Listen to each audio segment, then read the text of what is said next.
everybody. This is Reanimated. Welcome to the podcast. My name is Stuart. I am your Californian host, and from the New York side of things is AJ Conrad. How are you today? I am delightful. Hey, we're if this one sounds a little off, it's because we're recording a little earlier than usual in the day, so that we can, or I can, I don't know if you're interested, watch the USA Netherlands game, which is on pretty much as soon as we start podcast at our I usual know. time. And I want to make sure that we go through the round of 16. I don't know. Our track record against the Netherlands has been pretty spotty. So, but we have, an inside But we made man. it. We made it. Our coach used to play for the Netherlands. So did Serginho Dest. So we have a couple of weapons there. I don't know. We'll see what happens. It's been so much fun watching the World Cup. Have you caught any games? I haven't. I have not been able to, but I have been hearing sort of the updates, and I admit I was surprised at certain teams that were eliminated Yeah. and teams that have made the playoffs. It's been Yeah. interesting. There have been some very interesting upsets, which is only making it more. Germany? What? Germany's out, baby. I mean, this happens though. I know. That's the joy of it, right? The Yeah. Yeah, I mean, Brazil made it through, but lost their last game in the group stage to Cameroon, I think, which is just like, what? Maybe they weren't trying that hard. I don't know. Either way, it's just a fun contest. So anyway, not here to talk about the World Cup, but sort of, always a little bit. Today we are talking about the final episode of The Walking Dead Prime. It does give me a little bit of the feels to say that. It sent me down some rabbit holes for sure, of like, when did this happen? How long was this show? What was this length of the story they were telling, and these sorts of thoughts. And we'll talk about that a little bit. But before we'll have a little bit of news to get into. Yeah. The first one was something that I think I sent it to you on Instagram because Angela Kang was promoting it, but she isn't. Remember, we talked about her going to adapt a book, Yep. and I forget the name of that book, but it's mentioned in the Hollywood Reporter article. But that's just one part of this Amazon deal that she is now doing, and I'm just glad that she's getting that recognition from a major, Yep. developer. So what did you think about the story? I mean, I'm excited to see her doing anything. I really like her a lot. I think she's, to me, one of the best showrunners out there. And you and I have talked about this ad nauseum, but basically what she did with this franchise, she brought it back from honestly disaster, in my opinion.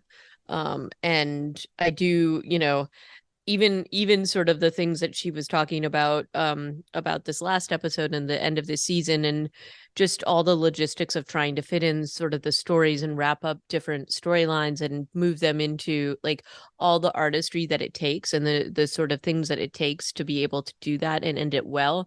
And certainly there's a few things I wish that had been a little different about the ending, but I don't think you're ever going to be completely happy, right? But I think that there was such thoughtfulness, and I think she pretty much brings that to any franchise she joins, and so, or any project she joins, she's just like, seems like that kind of person. So I'm excited to see her get the recognition. And so this is the is it Silk? That's what she's going to be. Silk Spider Society Spider is the Society. name Yeah. of a show that she's a live action, I guess, Yeah. and animated. I don't know. But she's basically getting involved in the Spider-Man Into the Spider-Verse sort of arena. Yep. But Silk was a Korean American spider person Yep. hero who I have no knowledge of, so completely new to me. But she seems very excited about it. Angela Kang herself is Korean American, therefore I think she feels a little bit of kinship with the character that she's going to be writing and show running for. So that's really cool.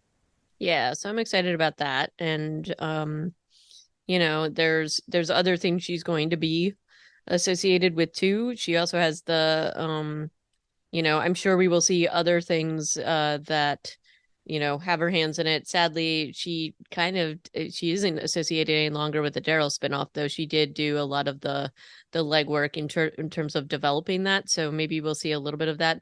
I do have a secret I don't know, a secret thought that maybe someday she'll come back to some of this, or we'll see like some guest spot or something like that. We'll But I see also if it all understand. survives her, man. Like, Yeah, well, that's my fear, is that this will go off into some sort of disaster area. But But I also actually like I really respect the thought and her thought that she needs to basically branch out and do other things. And on so I can't wait to see what she does with this and with other things. And I think, I definitely have incredible admiration for her. So Yeah.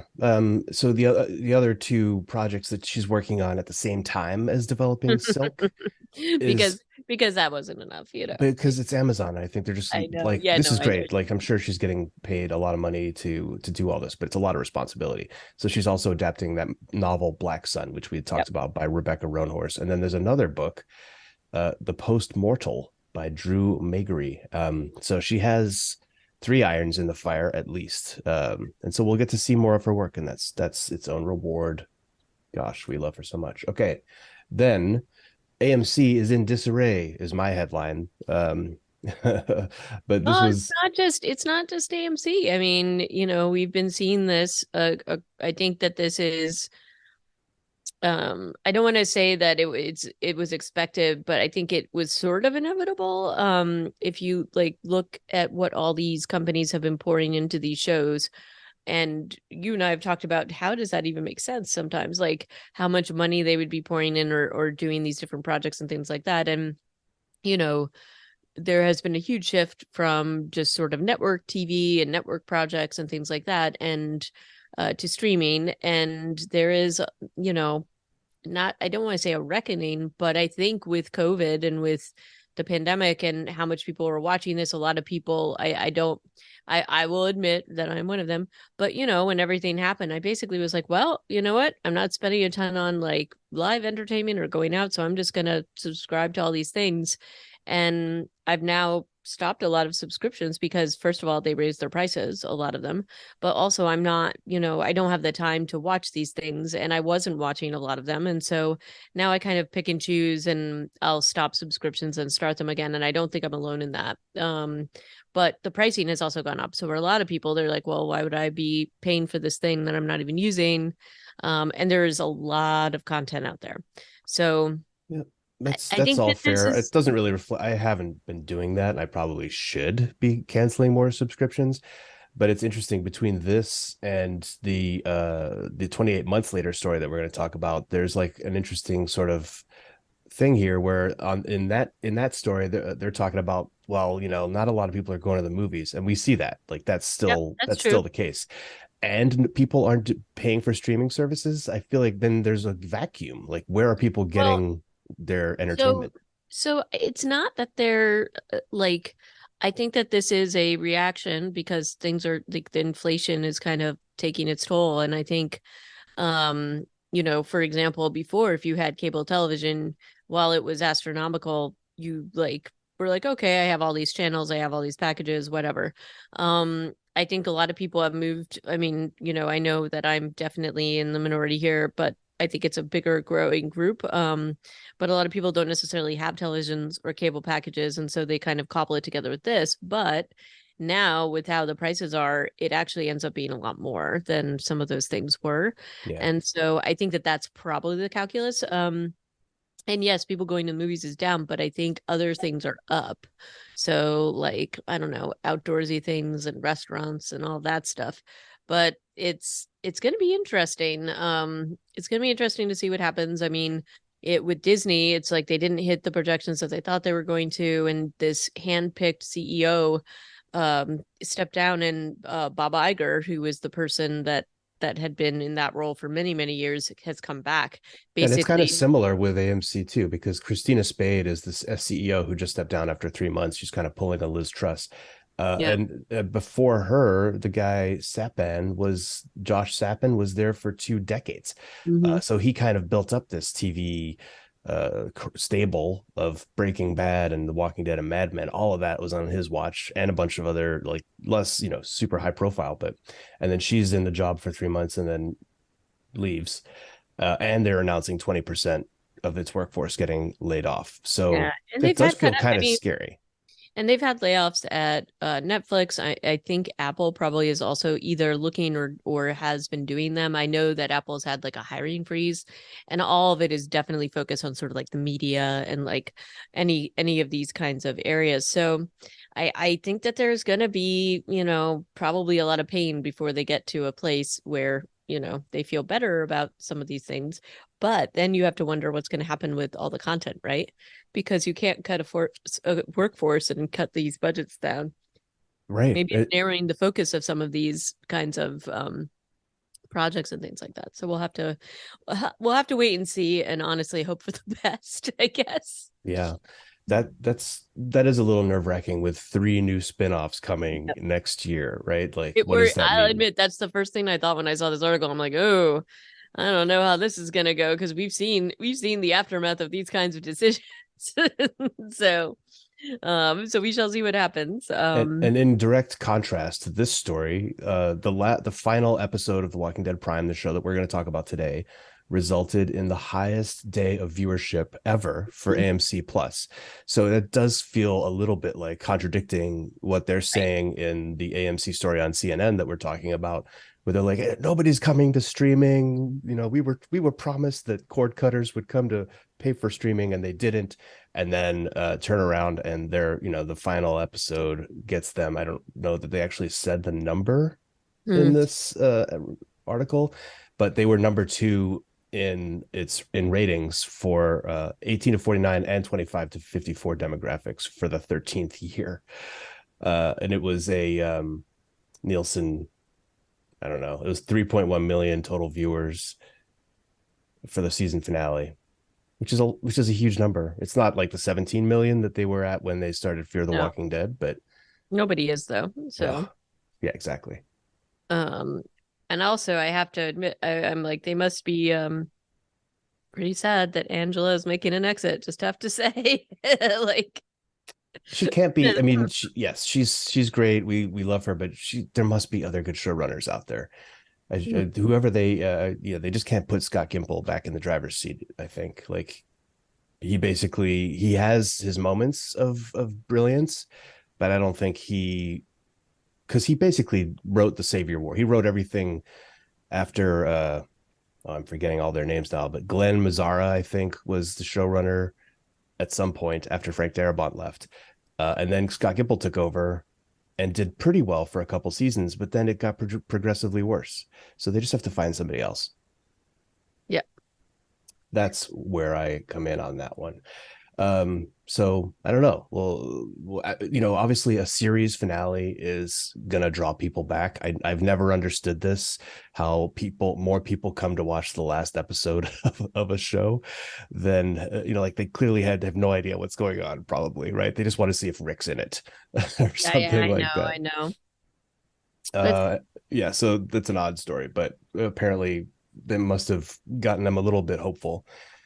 Finally, we have. So I heard about this. I was we've hanging heard out with about some this. people. Well, I've we've heard about talked about versions of this before, but this yeah, specifically, I heard about last weekend. I was at the beach with some people, and they were like, "Oh yeah, you hear they're going to make another sequel to 28 Days Later." And they got Killian Murphy to be in. I was like, what, really? Because that was new. That's the new part to me. We've talked about Alex Garland, we've talked about Danny Boyle, and they seem to do an article every 2 years, right? Where they're like, it'll be cool right. to make And another they movie. and they like tease it, right? Yeah. Like it's ridiculous. So now it's this article doesn't actually really mention Alex Garland, but it mentions Danny Boyle and Killian Murphy. And Killian Murphy is in the same boat. They're all looking back at this film with nostalgia and the sense that this was like one of the coolest things they've done, and they want to do more with it. That's the impression that I get.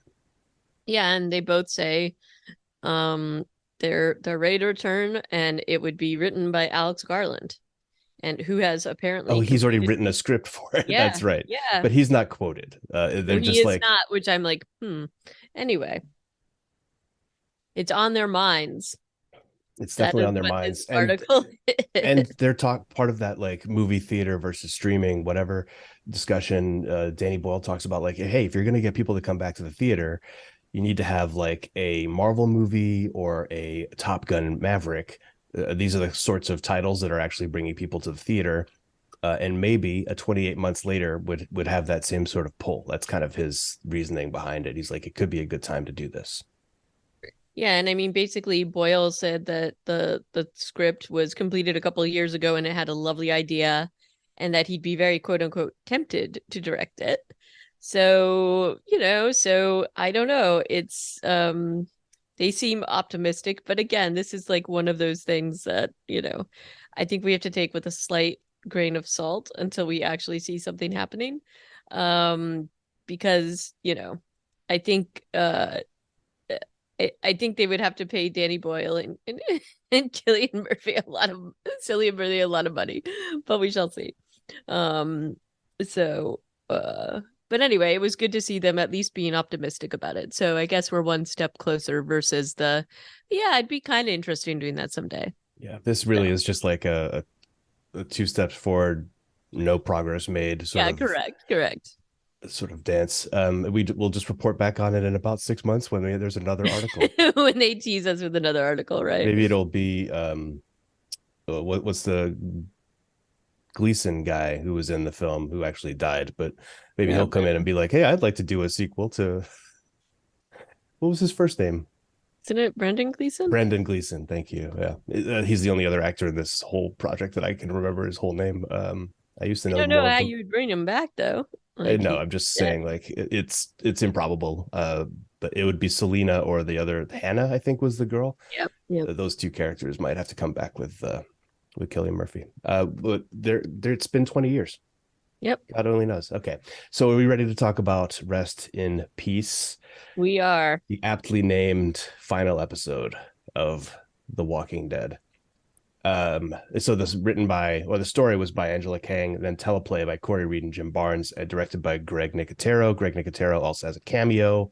I'm sure you saw him. He's in like one of the last scenes of the episode Yep.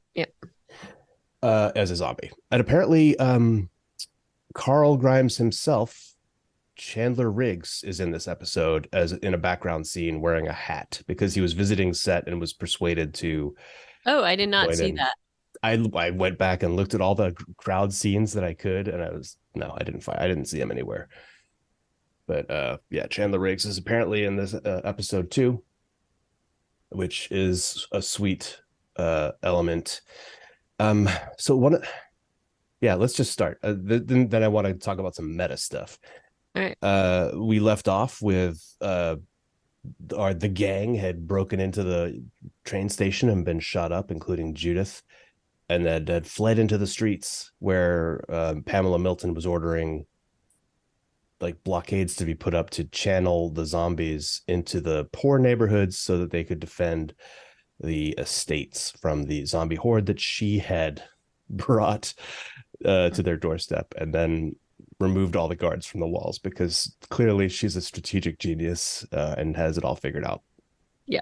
Uh, so when this episode begins, it's with Daryl, who's been cut off from the rest of the gang, running with Judith in his arms into the hospital. And this, I don't want to stay negative or be too negative on this episode, but there were a bunch of things in here that kind of bothered me.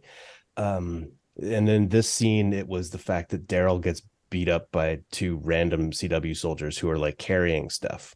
Yep. He's It's- it's just yeah. like he's tougher than that, right? Yeah, and also I just don't think that they would do it. I don't know.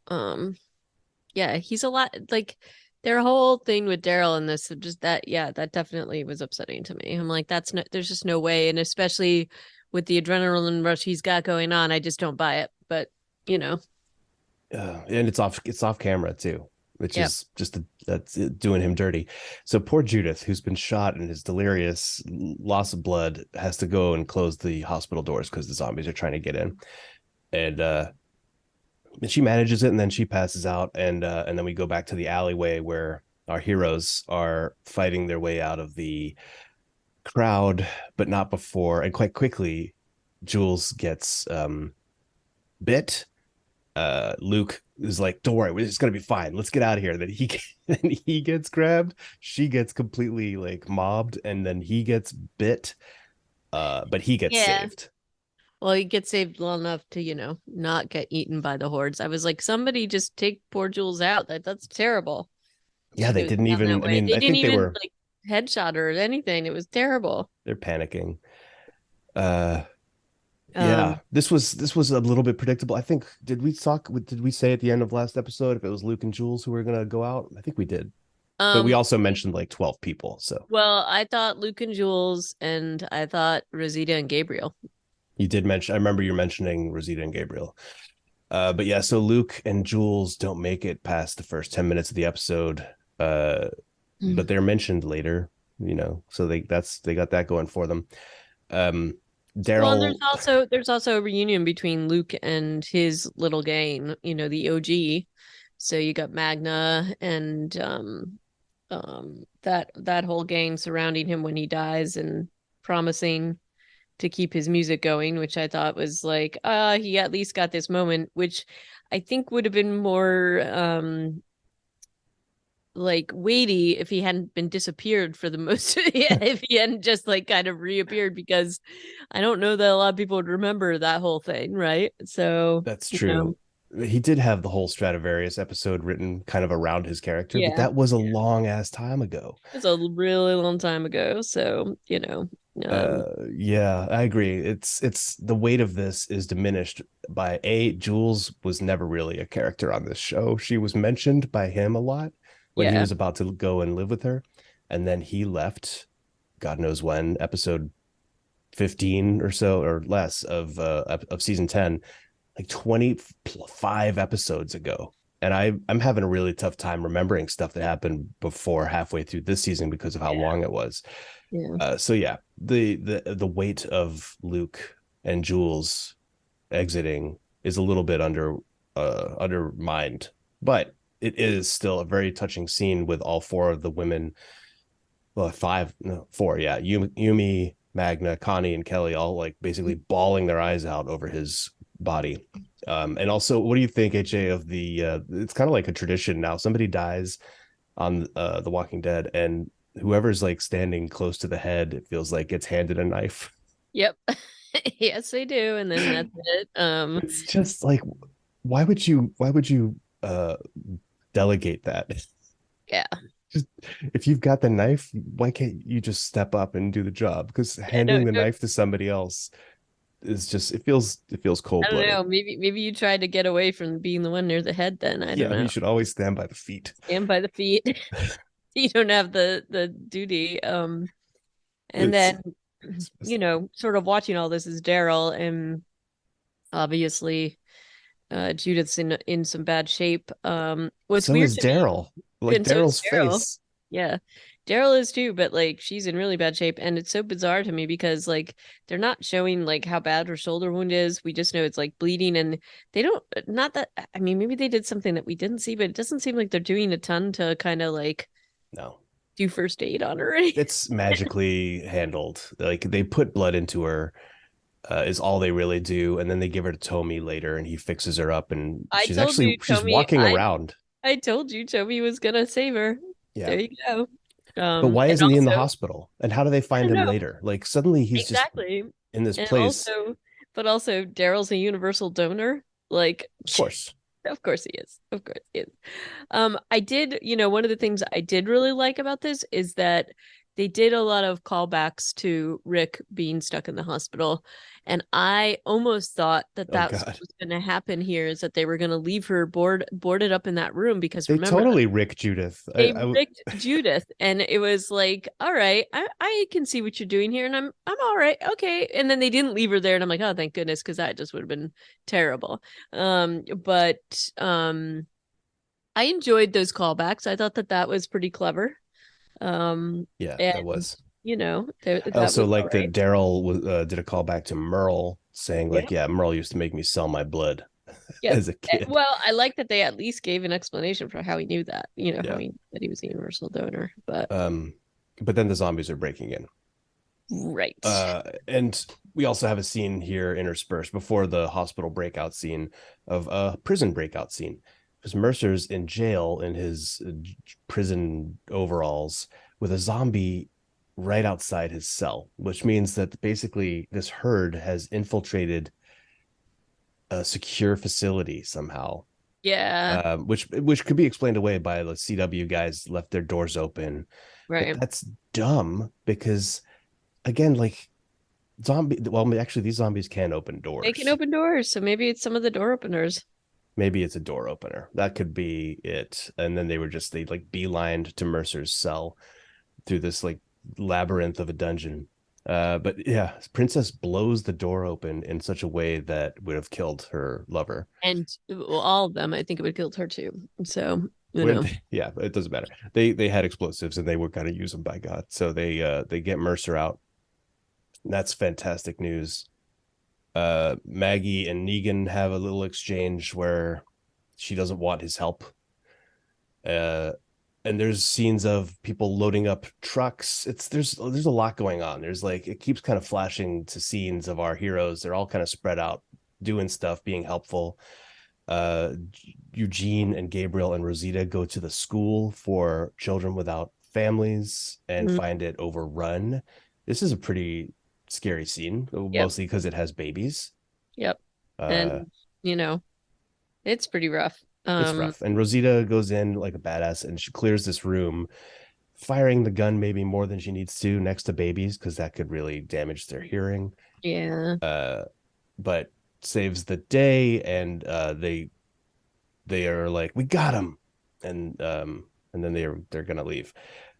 They then they go back to the hospital, which is when Daryl, Rick's Judith, extras are getting eaten.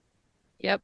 They're barely even like they don't even get enough screen time to really register who they are even at all before they're getting eaten. Like we haven't even seen Right. these people who are getting Right. dragged out They're and red killed. shirts. They're red shirts. I mean, that's But what it red is. shirts at least get to go down on with the away team and like you see them in the transporter, right? Yeah, Like no, these no. This people, is you just haven't even seen these them. people are just chum. They're just like, nope, They show up. The only time that they show up is when they're being dragged out of the out hospital to be and being eaten. eaten. Yep. It's really fast, but they don't have a lot of time. They got a lot to do in this episode, so they don't have time To to let build us. characters or let us know these people. It's Yeah, true.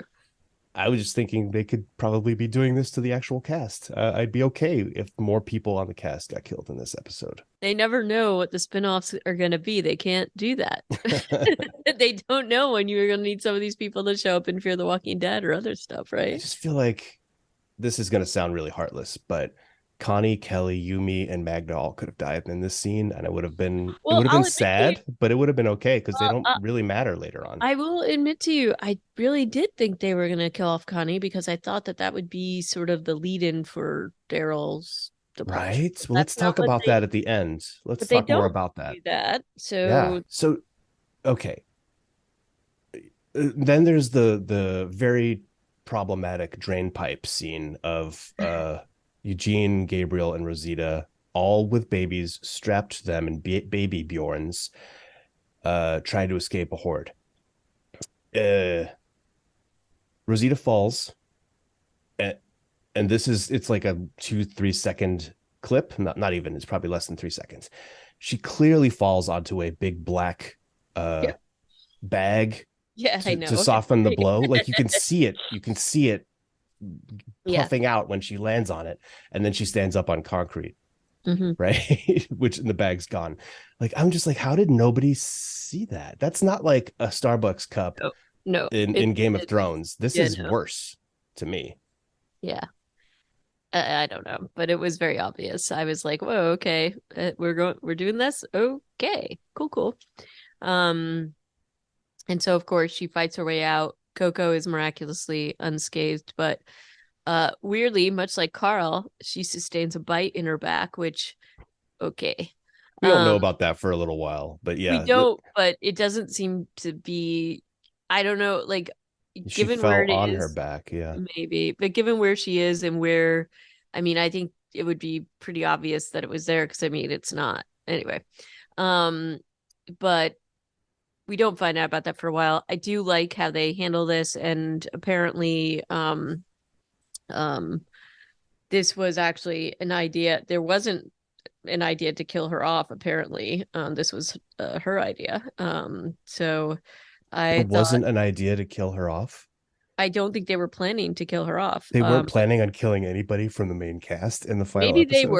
Maybe they were, but I don't think it was originally supposed to be her. And so She's as good a contender as anybody, honestly. Christian Serratos, apparently she pitched the idea to them and they were like, oh, that makes sense. And basically she said, this is sort of one of these, this was the big story, like all the stuff about her fighting for her daughter and trying to get through it and making sort of the ultimate sacrifice, but also having to leave her daughter in the care of basically this family that is not by blood, but family that has been forged by this whole experience. And I Oh thought God, yeah. actually that was kind of a cool idea in that she's leaving her daughter in the care of Eugene and Gabriel, basically, and that those are the people that are there and saying goodbye to her, and there's this so that actually I thought was a pretty, like, not the way she got bitten, whatever, but her ending I thought was actually a,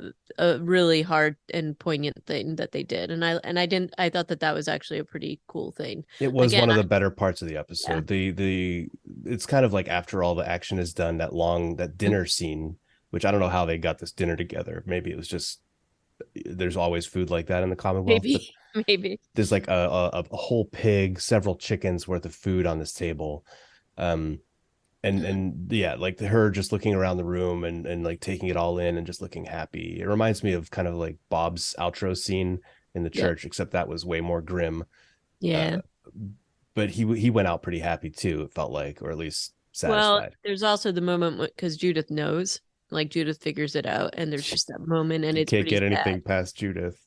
and like, Yeah, but even just like her telling Gabriel and how she tells him, and it was really well done, and it definitely, I mean, at least it pulled at my heartstrings. I was like, okay, this is actually just a beautiful way to do it. And even how, the end, I was like, I did have a moment because they like bring her up into the room because she's like kind of failing, and Gabriel brings Coco and brings her out, and I'm like, oh, thank goodness they don't leave the poor little baby in the bed with her. well, she But was so close to just dying in that I scene too. know, I was like, oh.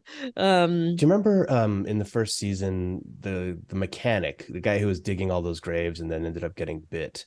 Yep. When he was dying, like Oh, I he know, couldn't I even be in know. the RV because it felt like his bones were all made of glass. I forget what he Yeah, was saying, but yeah, it was yeah, like yeah. he was in so much pain that he couldn't Yep, even be in the car. He had to get yep. out.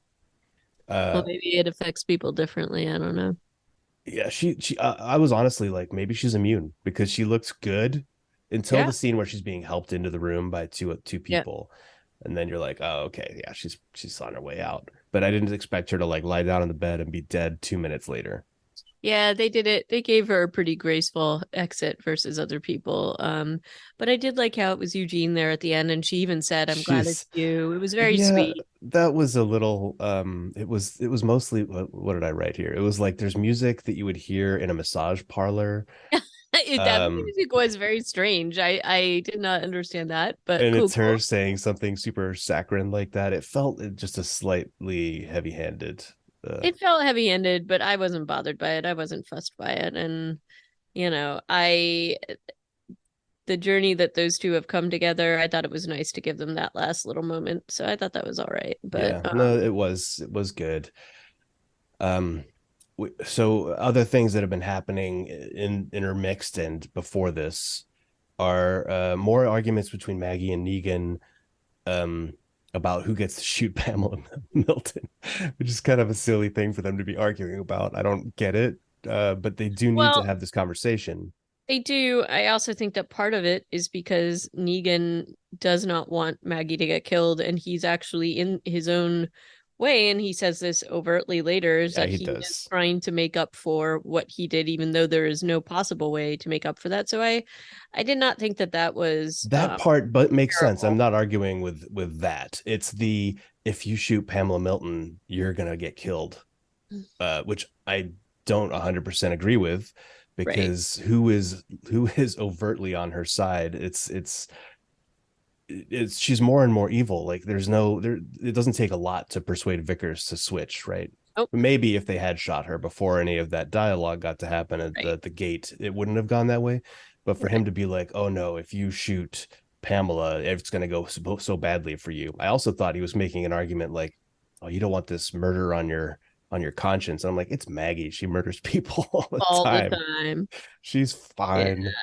Yeah. So yes, but I do agree that like the I'm trying to make it up for you. When I was on my knees with the warden, I finally understood what it was to be in your shoes, and I can't believe I did that to you. Just yeah, like it's a little mind-boggling that Negan with the baseball bat didn't know what he was doing to people. I find that a little. He's a smart guy, and Well, like I unless it don't was like a know. psychotic break or something. Well, I think in some ways it was because he lost his wife so horribly. And I think that he, on some level, knew, but not really, and probably was just acting out all these like things without really taking the weight of it. And I mean, he was quite cavalier with a lot of stuff. I mean, all the wives, all the Mm-hmm. like torture and stuff. I mean, we're not talking about a normal human, right? So like he, or at least didn't when he was acting in that capacity. So yeah, I think you could make a pretty good argument for the fact that he was not mentally normal when all that stuff was happening. Yeah. But now he's having to face all of that and it's weighing pretty heavily on him. And I think I actually really liked how they did this because her response is incredibly good too. Again, I think they have to me the strongest scene in this episode. That whole thing between them, I think, was one of the strongest scenes, and was a very satisfying one, honestly. Because With her just taking the gun and saying, "Are you coming?" That part. no, the one later when he says, "I can't believe what I took from you," and this is at the basically after when she's just like, "I know that you're trying, I can see that you're trying, and you've earned your place here," Oh but yeah, yeah, like all of that is, these scenes leading up to that help build it, but there is an uneasy piece with them, but it's not like you're gonna snap your fingers and they're gonna be totally fine with each other, right? So it's interesting, and it was a smart thing to do because it's complicated and layered, and this relationship especially, and obviously since they have a spin-off show, we're probably going to see more of that, but this was one of the most interesting dynamics to watch, so that was kind of cool. um yeah. but Somehow our gang has also ended up inside the estates. I mean, they have enough insiders to get know in. back ways in. I guess Rose has shown up. Max is with them. Mercer's obviously with them, but that was not 100% clear to me until suddenly they're walking up behind Milton at the gates when the rest of the citizens are all locked out. Mm-hmm. It was just like, I mean, sure, it's not gonna like take me a while to figure out that that's where they are, but I wasn't aware that that's where they were. I thought they were outside looking in, but they're actually inside looking Yeah, in and also. I thought that too. And also, even with the people who are outside trying to get in, there's not honestly that many of them. And No, maybe that wasn't like intentional, or maybe there were supposed to be uh, more people, but I'm like kind of like, I don't really understand the reasoning for keeping them out because it's not like there isn't enough room for them in there. And also, it isn't like at that point, the horde was far enough away that it wouldn't be overrun. So yeah. this thought process seems really strange to me. Well, And this is more justification for Milton I know, being I know. like if she'd let people in, it would have been harder for them to To to depose unseat her. her, Yeah. right? But because they weren't letting in the 30 people at the gate, or it was probably more like 100. But it was also funny because like in when we get to the scene of everybody trying to persuade Milton not to be a bad guy, they're like, "You're gonna," and the hand gesture out to the gate, "You're gonna kill thousands," and I'm like, "There's no." No, That's like I know. maybe a I thought hundred. I actually wrote in my notes, I was like, thousands? I don't think so. I think if there Maybe were two thousands, dozen. maybe 900, maybe like 9,000 of them have already been eaten, but Mhm. there's only a couple people there. Mhm. I'm wondering if that was one of the scenes where Chandler Riggs was, because there were quite a few crowd actors there, Yeah, but maybe. I could not pick him out. Um, so the scene of like trying to persuade Vickers or slash Milton to open the gates. kind of all unfolds here with Maggie and Negan looking out at it all with a sniper rifle, trying to figure out if they're gonna shoot. And I feel like too many people get a bite of the apple here, Yeah. of being like, stop. And it's not till like the fourth one of those, which is Daryl, that it seems to like tilt the Yeah. scales. But it's like this felt very weird. Like we have to give every single person a moment to shine or a moment to Yeah. talk about. And it was just like, oh my gosh, like the horde's coming closer. Just somebody take her out and open the gate. Because at this point, she's not even like, I don't know. That felt a little like that felt clunky to me. Yeah, So, because honestly, when you're in like a chaotic panic moment, one person yelling stop is not gonna get everybody to turn and look at you, And like Pamela Milton, while she has been ordering her troops to shoot Gabriel and all kinds of other people already, and they're not doing it. Yeah, I guess there's not a whole lot of other cards she has, unless she has her own gun. She can start shooting people herself, which she never does. But she's like, looks at Daryl when he yells stop, and you tried to set up the world like the way it used to be, and that was your biggest mistake. right. And yeah, I guess I'm not that satisfied with. Well, as you Maybe it's tell, perfectly satisfying. Like she just keeps looking and listening to people when they talk to her, but there's no Negan in jail moment here. It's not as no, satisfying as that, I guess. no. And I guess part of it is I think they were like trying to do too much and give too many people um like the spotlight. And to me it was like, well, decide which theme you're going to pursue here. I do think that the redemption of Gabriel as like, he's the person that basically left his entire congregation out to die and was terrified, and to have him be the one open the gates, I was like, oh, that's a kind of a nice idea. Oh, But then it just that is really good. I had not put that together, but and then there's like, but then they just keep going with it, and it's sort of like you're just like beating a dead like horse here. even Judith is there. I'm like, Judith Yeah, was yeah, shot like 2 hours ago. Can we please let her rest? She does yes, not need to be here. no, and nor would she be, because she probably, I mean, she was just barely conscious before. So Yeah. I thought that Gabriel scene, I'm like, oh, that makes sense, great. But then they kept going and going and going, and I'm like, oh no, not everything. They just threw everything in here. Like so that was a little, I thought that could have used some tweaking, but I think they were just trying to give some fans satisfaction, but it did not give me satisfaction. So Yeah. um, Throughout this, up to this point, we've also had Aaron and Lydia show back up as part of the herd. Like they must have gotten out of the RV and just walked in. Elijah pops up in around this point. He's part of the crowd outside the gate, and Jerry mhm. kind of ambles up too, looking for Nabila, who is in Alexandria with his family, apparently. So pretty much all those guys turn out fine, except Lydia doesn't have a hand, but they're all fine except for Luke and Jules. So there's Hornsby shows up at the gate too, Yeah, right? yeah, Josh Hamilton gets like one last little cameo, And Pamela Milton almost feeds herself to him in some sort which of I'm weird. and I thought this was strange because it's like totally she would have gotten bitten here. Like there's no question about it. But they have her snatch her hand back at the last moment. Well, they also have Maggie, I think, sniper Hornsby's face off, is really True, what happens at the last moment. true, but still, it seems like she And would. people don't seem to be doing anything. Like they've shut the gates, they've got the zombies on the outside, the people, all 100 of them, are inside. But what they should be doing is stabbing faces at this point, or shooting faces. Right. But Some they're just like not doing anything. And then we switch to this like there's a sudden like smash cut to Mercer taking charge, voiceover exposition.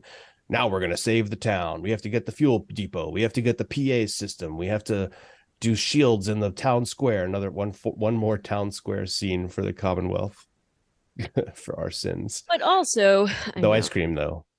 no ice cream. But okay, they're gonna blow up this whole thing. They have this much fuel to do this.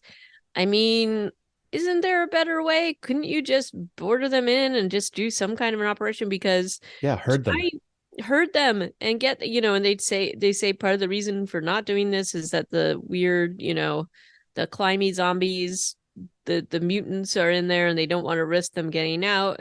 but this much fuel to waste, this much fuel, but also the danger of like starting a massive forest fire or having this go out of control is very real. And it just feels like an odd thing to do. But But I what mean, they do, what helps them is that they get to blow up the rich part of town. yeah, I So guess. realizing their socialist manifesto of Right. having eliminating classes. Yes, So because you do. Okay. and it's faster than a whole set piece about leading a horde away from the Commonwealth. That would have just taken too long. Yeah. So they get to blow them all up, including blowing up their sewers and all those homes. Right. And they do it to In Living Color. Mm. There, so I thought that the switch suddenly to this voiceover exposition over the radio felt a little clunky to me. Yeah. But I guess they Oh, just want wait, to wrap it all up wait. fast. Over the radio, walkie-talkies. I know. Yeah. My fave. Yeah. We also get to have these scenes of like regular Joes holding the shields up, the riot shields, and like doing some of the stuff that the Alexandrians had been practicing against the Whisperers. Yeah. Thought that was kind of interesting. And like Aaron out there, marshaling people. Um, and then the next scene I think is Milton in her cell, and Carol, and I forget who else was there. Maybe Daryl, giving her a little talking to, and she's telling Carol like, "Okay, watch out. That looks really hard to lead. You're gonna have to make tough choices. Who's gonna get the nicer house? Who's gonna do the job nobody wants to do?" And Carol's just like, woman, we've been doing this for a while, and the hardest decision we've had to make was not killing you, and at least nobody has to worry about if they're gonna have to move into your house because we blew it up. Yeah. I am somewhat satisfied by this, but I don't know what I wanted out of Milton's incarceration. She does look pissed off, and I guess that's all I get, and that's gonna have to be good enough. Yeah. And then, I mean, she is alone, like everybody's sort of dead that were her supporters, so or it's switched. Or So have there's that too. turncoats. Yeah. It's noticeable that the white uniforms of the Commonwealth soldiers get phased out from here on out. Yep. There are, I think there might be one or two of them in these scenes, but then the next time we see them, they are actually on scarecrows out in the Yep. fields, Yep. which I think is probably a good move. But it's noticeable in the final scenes of the episode because there's like no guards on the walls. There Right. are people, but it's like Carol and Judith or whoever. Right. It's You know, there are no just like two can take randoms. care of the whole thing. Yeah, it's fine. Yeah, and I think they showed that two or three guards cannot actually defend these walls Mhm. against zombie threats these days. But there aren't any zombies in sight, and it's just lavender for miles. They Right. also, Well, when they sort of, so it's like Rosita dies, and yeah, then they kind of phase into this a year later. yeah. And then suddenly everything is light and glowy Well, and they like saturated crank with up the saturation, right? saturated with color. Yeah, People look like they've showered. It's Carol's hair is short again. Carol's hair is Good. short. Mm. Yep, and Max's hair is longer, and they have a baby named Rosie. Hmm. God knows where Coco is, but she must be around here somewhere. This scene that they kind of go to is a little weird. It's Ezekiel making a speech with his lieutenant governor. He's the governor. His With lieutenant governor is Mercer. Mercer, who is just like in a suit. There aren't a lot of people at this event, No, whatever this is. again, there's like a couple dozen 20? or something. It's not a lot. Like if the governor shows up anywhere, you better have a packed house. Right. There's just like a handful of people. There's these like wavy curtains in the background. It feels a little too much. It's a little extra, and it's also not enough. If that makes sense. Yeah, it's a little too utopian, but fine. Let's give them a minute. They even come out on the nose and say, Daryl, you deserve a happy ending too. Like clearly they're just trying to make this a happy ending for most of this cast. Yep. Um, but Daryl's like, Daryl's gonna drive off to the sunset. We get a little love you from him and Carol in a friendship Oh, kind of way, that was nice, wasn't it? which was very nice. You're my best friend. I love you. Yep. Man, that tugged on the heartstrings. And I But wonder, they wrote probably a lot of this scene knowing that Melissa McBride was out of the and spin-off. And it did so, feel very like sad and sweet and bittersweet and but weirdly he has a very just like okay, Connie, see you later kind of a thing. Nothing like, right. What that was weird they because have they've this been hug, they shipping still have this connection, too, but but it's like, it's like completely platonic now, yeah. which is Um, so strange. So she's clearly not going to be in the spin-off. I don't know no. why she couldn't be. I feel like Lauren Ridloff would be a great addition. Yeah, I love Maybe she's her got and other projects. I don't know. I hope she's in other stuff and I'll be excited to see what she does. But that would have been very cool if she had sort of continued on. Maybe we're wrong, maybe, but I agree. I think we probably would have heard if she was supposed to be in some of these. So we'll have to see. Yeah. And maybe, like when he had his whole Leah side plot, they were just like, all right, we're gonna shelve anything with Connie, because she deserves better than sloppy seconds from like this mercenary assassin woman. Uh yeah, I don't know why they would, because I feel like they were developing that until Connie got blown up in the caves, Mm, and then it kind of like went away when Connie was off the show for a totally. few seasons, or for a season and a half, or however long it was. Yeah. Yeah. So Lydia and Elijah are basically like the postal service for this new Yeah, community, I guess because so. they're just delivering packages to everybody. They give Judith a compass from Negan, who writes a note about like finding your way or blah blah. I don't know, it's whatever. Then they go to Alexandria and they're handing packages to Gabriel. Gets something from the church in the Commonwealth, and Aaron makes a statement about like, I didn't think we could have this again. And Gabriel's like, no, we've got it all because we've got the future, we've got the present. I don't know, I forget exactly what he says. It's a little bit of a Hmm. it's this is all a little bit too saccharine, Yeah, I but agree. they all deserve this because they've had so few positive scenes. It's still like, I may be a little heavy handed, but. Yeah, I think it was a little heavy handed. And then they go to Hilltop to deliver more mail, Hmm. um, and more goodbyes, and Maggie wants to talk about the future. Yep. Uh, Uh, yeah, and I think that's. And then Daryl drives off into the very bright and colorful scenery. Uh, and he drives past Greg Nicotero zombie yep. on the road, is like the last thing he does. And then we go to kind of some weird scenes to Yep. finish up. Well, tell me Yep. your impressions of these. So, I think the intention was to make it seem like Michonne and Rick were around a fire together, which I was like, obviously they're not. So they're probably different things in the way that they were shooting it. I like that they got both of them for this. I did see, because I was trying very hard not to sort of spoil myself before I saw this. So I did read about it afterwards. And I guess Angela Kane had some other ideas and she had wanted to incorporate them more into this episode, but just couldn't do it with what they were trying to wrap up. And maybe some logistics in terms of shooting. But we have both Michonne and Rick pretty much saying the same things. And they did do a big old, like, sort of montage of all the characters that had been on The Walking Dead, which I thought was pretty cool. Both dead and alive. And I did think it was like a pretty lovely tribute. But we see that Rick has been, he's been taken by the CRM. He's got like the kind of like the jacket with the insignia on it and has been trying to escape. And we figure out, he basically at the last minute throws his boots and his phone and bag up onto the boat, which is where Michonne found it. And then she's looking for him too out there. And they kind of try to explain why, but this is sort of an explanation for like why both have not come back to get their kids, which is something that has been bothering us, I think, for a while, that they just, the way they wrote them off the show doesn't make total sense to us. So I guess in this way they tried to explain that they were both, that Michonne's just on the hunt for him and still hasn't found him. But they do show her like kind of going into this insane zombie horde like on a Yeah, horse, and she like looks like a knight now too. honestly it's a little like Kingdom. She's not wearing a hat, but she is wearing some elaborate costume. It's like a um like that kendo, or what's that Japanese sword yeah, martial art.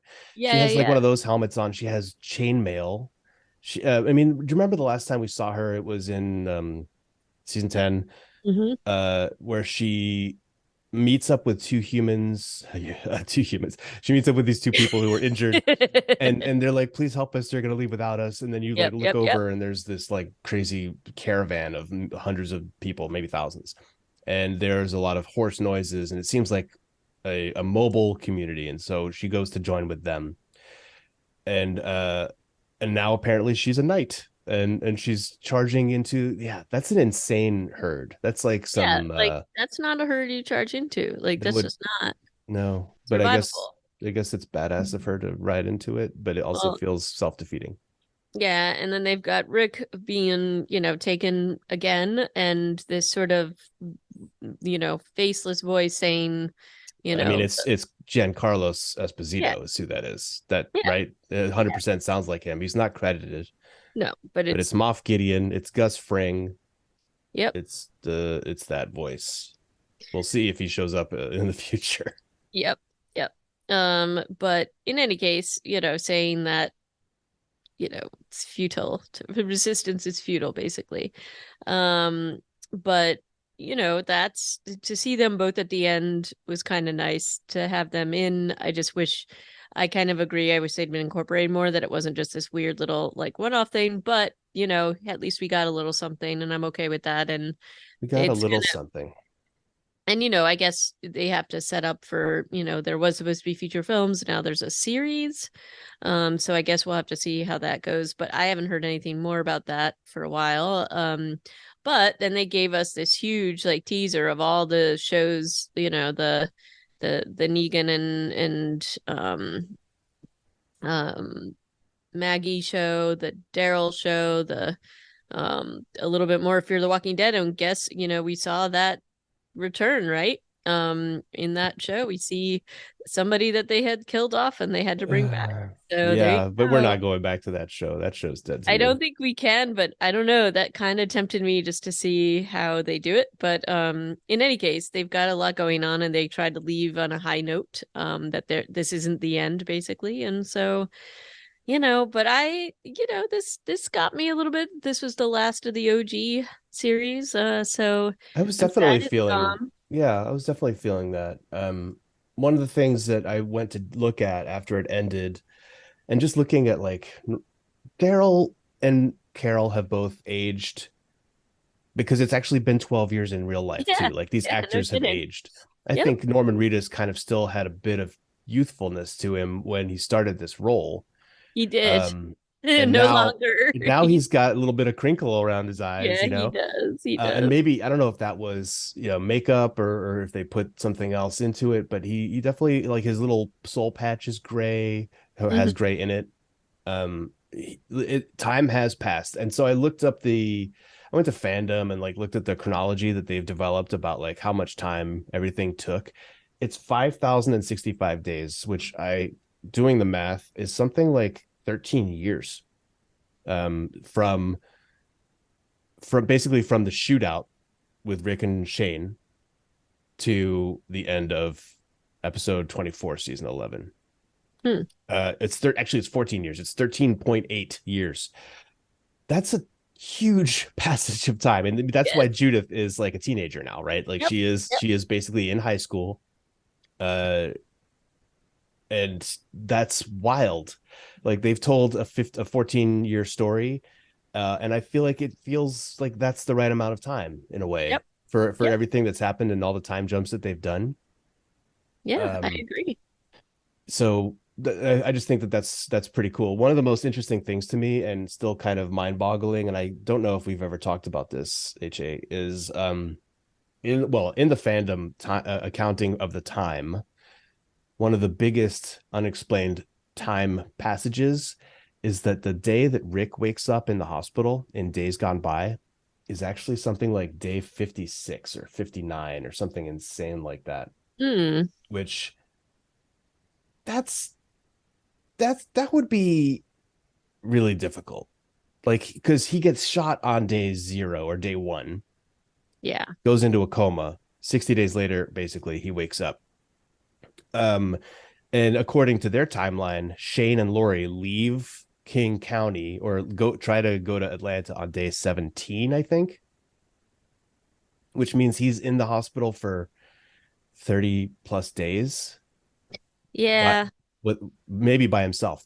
Now, some people have made an argument that there are the webisodes like the Oath, Hmm. which show that there were still at least one doctor and one assistant in the hospital after the Yeah, yeah, yeah. military had left. And maybe they were like refilling his IV or Yeah. whatever, however they were keeping him alive. Yeah, but just even from a muscular like walking point of view, I don't know like how he would be. I mean, I guess maybe just from survival and adrenaline, I suppose, but his muscles would have been so atrophied, right? Because Yeah. even if they were filling those IV bags, nobody's like doing physical therapy or anything. And even if they were, he's still not like having any weight bearing anything on those muscles. So I don't know. Maybe that's why he rides the horse in. I don't know. And but he falls off of that certainly horse. but he certainly wouldn't be able to run, I don't think. But anyway, I guess it's a mystery and we'll have to just Yeah, deal with that. But it's not worth like really going down a rabbit hole about, but I just thought that it was interesting to look back and look at that timeline and consider just the scope of this story, the series of stories that they've told. And I think it was an impressive project, even though it had its low moments. Um, Kind of, everything from season 7 to season 7 and 8, I would say, were very low moments in this show. Maybe half of 9. I don't know. When did Angela Kang take over? In 9. probably a 9. Yeah. But yeah, so definitely feeling some feelings after watching the end of that. I know we've got some spin-offs, but I don't know how to feel about them yet, because you know the world beyond left us feeling kind of Sad and, shortchanged. and shortchanged. Yep. Yeah, and Fear the So Walking Dead has only gone down the tubes. And I mean, I yeah, haven't watched it now in a I have season, not. I have not either. so I So. maybe it's like super good, but I won't believe that until I see some reviews that suggest that that's the case. And I'm not going to waste any I don't more know. time. Maybe you should check out some reviews in Forbes. That might help. I So think they've stopped writing about it. mm. Yeah. um, Either way, we've got other things other than The Walking Dead coming up that we can talk about. We've got, AMC's burgeoning vampire empire and witches that we can talk about. And we've got The Last of Us coming up in January. So there's yeah, I'm so excited much about good that. stuff. What there isn't a lot of are high profile movies in the works that we're hearing about. Some of the Korean projects that we were looking forward to for Netflix are kind of radio silent right now, but they sometimes just pop up and it's like, yeah, we're releasing Yeah. next month. Yep. So we'll have So to keep an eye on that. yeah. Do you have any final thoughts on The Walking Dead Prime that you wanted to share? I kind of waxed on about it. Um, not anything really more than I said. I think I echo your sentiments too. I definitely had the feels, but and there was a part of me that wished that somehow like when you hear Angela Kang talking about how she was hoping it would go, it makes me kind of wish that that vision is what they went with, but I get it and I understand why they couldn't do some of those things. And what are you going to do? I mean, you can't always negotiate like people's filming schedules or negotiate around the COVID stuff. So I think it was probably about as good as you could make it, even with some of the overly syrupy saccharine things that they decided to do. And I'm gonna miss it. I'm gonna definitely miss this little world, but hopefully with some of the spin-offs, they sort of satisfy that and maybe they take some of those best parts. And hopefully somebody will be as talented and good as Angela was in running those shows. So we'll have to wait and see. But it's been fun having the journey and this has been crazy. I can't believe that the show actually was on this long, honestly. And so Yeah. seeing the thank yous from the actors at the end, and it was like seeing that passage of time was kind of cool. And actually that got me more than I thought it would. So that was pretty cool. And anyway, what do you want to talk about next time then? Oh my God, the horizon is wide open. Uh, what do you have anything in mind? I would kind of like to talk about an interview with a vampire. Yeah, we can do that. Do you So want to let's do? do a couple episodes at a time and start Sure. diving into that, and we'll bring it back for The Last of Us once that is Yeah. aired, and then hopefully we'll have some more news about like All of Us Are Dead season 2 if that's coming, Kingdom season 3, et cetera, and we'll dig into that. All right. That sounds great. Okay, so thanks for coming along on this ride with us of all the seasons of The Walking Dead Prime. There will be more Walking Dead in our future, and that's hopefully a good thing.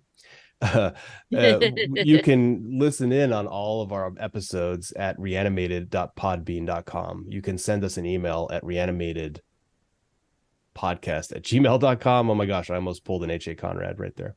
Well, this Uh, is why you do the outros because I can't even remember the Podbean thing. So there you go. Yeah, we're on Twitter at Reanimated PCast. I've also created an account for us on Hive, which is a burgeoning Twitter competitor at Reanimated PCast.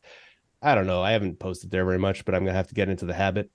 Not Yep. that I post that much on Twitter either, because I'm terrible. But we are trying to be out there and accessible. So if you want to get in touch, those are a few ways, and I hope you do.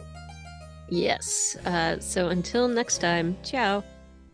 Thank you, and ta ta.